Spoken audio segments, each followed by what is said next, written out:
Hello again, Mom and Dad. Here is the next blog. It's called The Trees Rejoice at His Coming Judgment. And this is the picture on it, which I am very happy with because I'm using my new stylus to create this artwork. And let me show you the stylus. Look at it. I mean, like, how cool is that? Anyway, it works just like, it looks like a pencil, works like a pencil, and I can draw straight lines with this. So, nice picture, huh?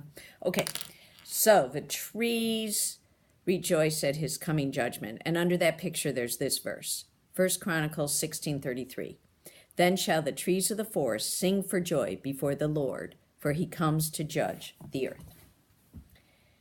The trees are changing color here in subdued tones. Not the most spectacular fall I have seen. Already our birch tree in the front yard has lost most of its leaves. As the leaves flutter to the ground, exposing the slim, bare limbs, I imagine the trees clapping and stretching worshipful tendrils to God. Like in the verse above, the trees are shouting for joy, singing to God, for his judgment is righteous and true. I have been thinking a good bit about truth. What I believe is true is challenged daily on the sidewalks of the abortion center, where our Cities for Life teams speak truth on behalf of the babies who cannot speak for themselves. Sometimes I'm stunned by the denial of truth, common sense truth, that I see play to a gruesome conclusion each day I am there. The pro-choice activists there are continually mocking us and saying we lie. I certainly don't ever intend to lie, but when one speaks as many hours as I do over the microphone and calling out to the women, it is entirely possible I have said something inaccurate. If called on it, I would certainly check it out. However, what we say about the truth of God's word is the only truth I know I can trust. It is solid.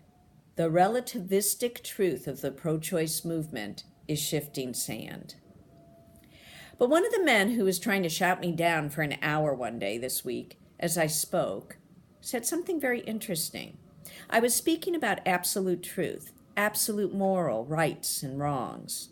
I believe they do exist and logically that they must exist. I said abortion is one of those things that at its core is wrong. Taking innocent human life is wrong. And we can help you so you don't feel you need to do this. To my surprise, the pro-choice advocate shouted, "Of course it's wrong. We all know abortion is wrong."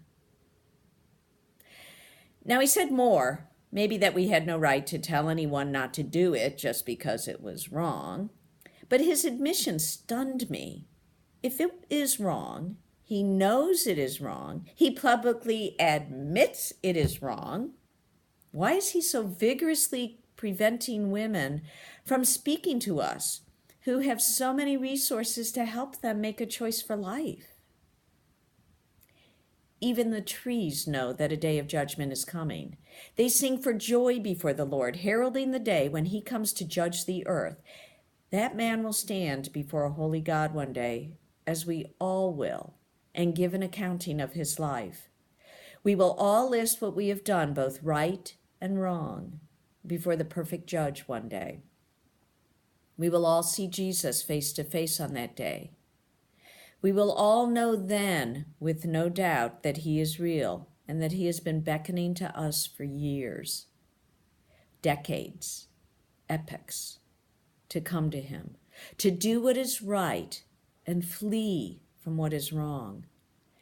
First and foremost, we will have to answer the question of how we followed and loved the creator of the universe and all life, or how we defied, mocked, and ran from him. The trees clap their hands in anticipation. Do you? Psalm 52:8. But I am like a green olive tree in the house of God. I trust in the steadfast love of God forever and ever. Bye.